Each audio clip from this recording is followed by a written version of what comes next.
प्रणाम रउआ स्वागत बा हमार न्यू ब्लॉग में। और हम चलतनी आज दिल्ली की यात्रा करे वाला बनी और रउआ लोग के ब्लॉग में बना रही और दिल्ली की यात्रा हम दिखाएं। और घर से अब निकले वाला बनी 5 मिनट में और माता का दर्शन हुआ उसके बाद से निकल तनी और निकल के रउआ लोग फिर हम अपना जिस जगह रास्ता वही सब दिखाएं। हम रउआ के ई ब्लॉग में बना रहे के बाद और बना रही और हम अपना दोस्त के साथ है। हमारे दोस्त आगे मिल 10 मिनट में मिला उनके तरफ से हमारे दोस्त आगे चलिए और माता का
हमारे दोस्त इनके साथ यात्रा करे के बाद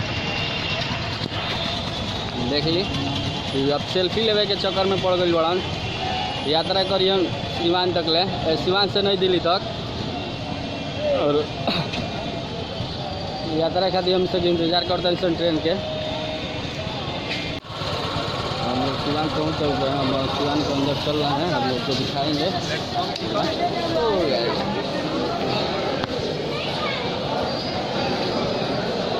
आने वाली है भाई बिहार से पर जो नंबर देखिए ट्रेन आने वाली आ गई और यात्रा करेंगे।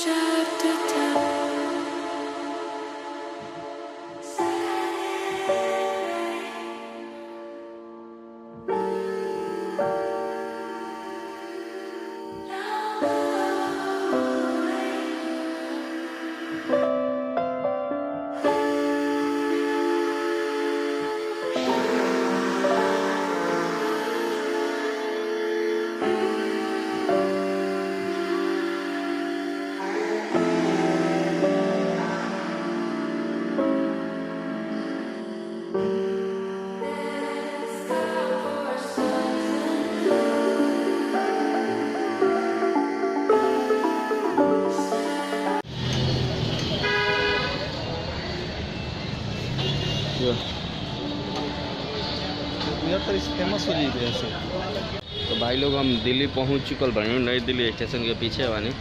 कैसे कि नई दिल्ली स्टेशन के पीछे थोड़ा बहुत भीड़ भाड़ रहा तो वहाँ से वही वीडियो ना बना पाई। और ट्रेन की स्थिति बिहार संबर के इतना खराब रहा कि थर्ड AC में भी जो लाइटिंग के व्यवस्था रहा बहुत बेकार रहा।